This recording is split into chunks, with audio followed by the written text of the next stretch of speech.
Alright, and welcome back to part 2. Basically, we are in LSE 239. Going ahead and super cruising to Eddington Refinery. And I wanted to go over a couple things. Every system you go to, you're going to want to do a detailed scan. What that is, and this is how I have it set up, and I'm going to be adding something to this. But the Discovery Scanner, it's nicknamed Honk in every system you come into. You can sell this information to the cartography individuals. I'm going to go ahead and drop out of Super Cruise real quick because I want to show you folks something.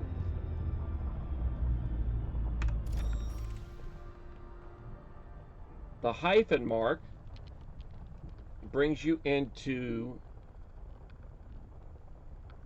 the FSS system. It walks you through it pretty well. What you're looking for, high metal content worlds, which this one doesn't look like it has some metal rich, but that's it.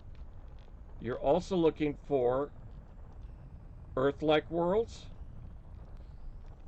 Right by Earth-like is water worlds. You're also looking for water worlds. And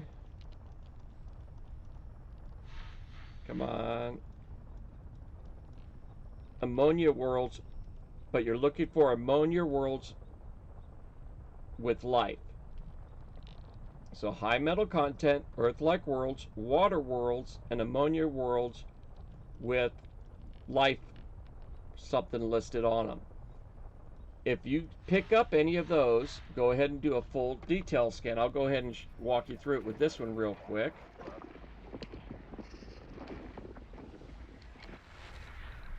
And I want to say it's this one here. Let's go to zoom this again. This is a high metal content world. So this right here, when it's the circle thing up in the right hand corner is finished, we'll back out of this. We are going to surface scan this planet because it's going to be worth some money. That's what we're coming over to the station to pick up. I believe there's going to be some other high metal content worlds just because of the emblem where the slider is. You can see some more signals from those kind of worlds. Those are the most valuable ones. You get good credits for scanning all the systems, but those 4 will give you the most just to scan. If you, and as you can see, it was first discovered by Sajoroa, and Shoshan was the first to map it. So you're not going to get a first on that, which I have on my main account. I have some firsts on my main. But, and here's another high metal content. And we've got some more. So I'll scan those because just for the credits. And I'm going to cover surface mapping maybe in this one. Yeah, I'll probably try to do it into this one. But I'm going to go ahead and finish out this system on the FSS. Just wanted to show it to you. Primarily, I only do it if I show planets for high metal content, Earth-like worlds, water worlds, and ammonia life worlds. Other than that, I skip them. I'll honk it, and that's about it, unless I'm trying to get a bunch of money up for exploration to get an elite status on an account. So I'll come check back with you when I land on station. Alright, I've landed at Eddington, and what we're going to do here is I want to show you a couple things. All I did was honk 2 systems and did the scan for the heavy metal worlds. The first system I honked was Leophile. It gave me just shy of 3,000 credits. But doing that scan of LSE 239 for 3 or 4 high metal content worlds, 4 of them, 62,000 credits. Now, you have to be 20 plus light years from the system to be able to sell that data. This is why I do those worlds real quick.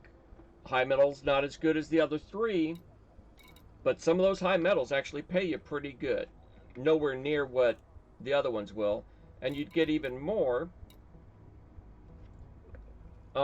if we did a surface scan on those.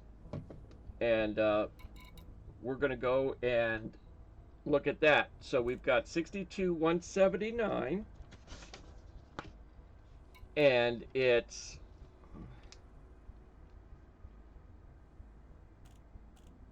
the planets. Actually, it was 3 planets: B1, B2, and C1. So we're looking at 13,000 roughly, 12, 5, and 12. And we'll surface scan those, and I'll show you the process of that. And we'll come back and take a look at what that value's gone up to by doing a surface scan on that planet. But back to the main reason we came out here. And that is to do the upgrades. So what we're going to be doing here is set this ship up with everything we will need for exploration. Because I know of a system that's got some really high value systems directly around it, and I think I can get going to be well over 10 mil when I get there. So core internal, actually back up one, optional internal first, because the one thing we have to have is a detailed surface scanner. That is a necessity to be able to scan the surface and make the best money. Now we'll go to the core, and the first thing we're going to do is upgrade this. Well, it was what, 200? I didn't write it down.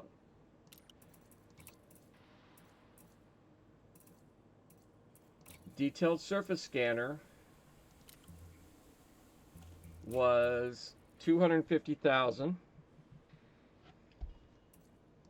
Forgot I have to add this all up so we know exactly how much you're going to need when you come out to these places, to this place. And we are going to upgrade the frame shift drive to a 2-way because we want the jump range. You can do it with a shorter jump range. You'll actually go through more systems and possibly make more credits. But at the end of the game, it's nice to be able to move around the system fairly quick. I've got several ships that will jump close to 70 light years on the main, and those are the ones I do all my errands on. So we're looking at 160,000. We'll round it up to 161, just to no rounding errors or anything like that. We're going to buy that, and I upgraded this to 2D thrusters. It's nice to have a heavier thruster to be able to get away from a station and go into super cruise faster, but it's not a necessity for exploration. My Jump Aconda that does 70 plus light years can't even boost because of the weight savings of the D-rated thruster, a real light D-rated thruster. Power plant, we're still good on the power, so we're not going to need to upgrade the power plant. I already D-rated the life support, power distributor, and sensors. So we are right now as light as we can go with all of that. The only thing we could do is get rid of these weapons. That would bring us up probably to maybe 16 light years. But I'm going to keep them on the ship just because if I want to go into a high res resource extraction site, high threat, or something like that to earn a little bit more cash, when I'm done with all this to be able to get the ship I want, I'm just going to keep the weapons on this. So that's all done. They said they had a paint job for me. So I want to take a look at that real quick. Paint job. That doesn't look half bad. I think I'm going to go ahead and run that. So we're going to go ahead and what you could do. Oh, I forgot one of my optional internals that I will have to have. And this is where I'm going to get rid of the cargo rack. Because we need a fuel scoop. Now, this one's not going to give us a whole lot of fuel as we scoop a star, but worst case scenario, if we're going to need a fuel somewhere along the way, we'll be able to scoop a little bit. Actually,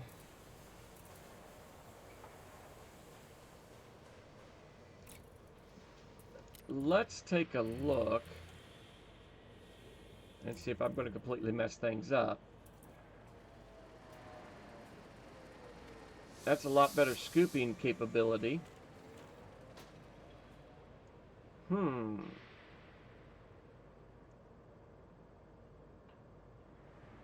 Now ignore the extra jump range and things like that because I'm actually would be replacing the shield in this slot.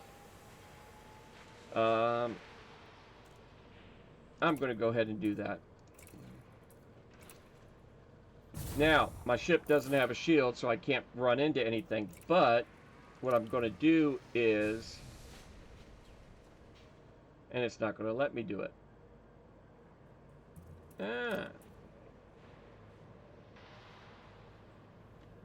Oh well, I'm just going to have to be safe. I don't generally hit anything anyways. But what we're looking at now is a little over 400,000 credits is what you would need to, when you get to here. And remember, always remember, do not fly without your rebuy, which is the insurance. If you can't cover your insurance to get to replace your ship if you blow it up, don't leave the dock.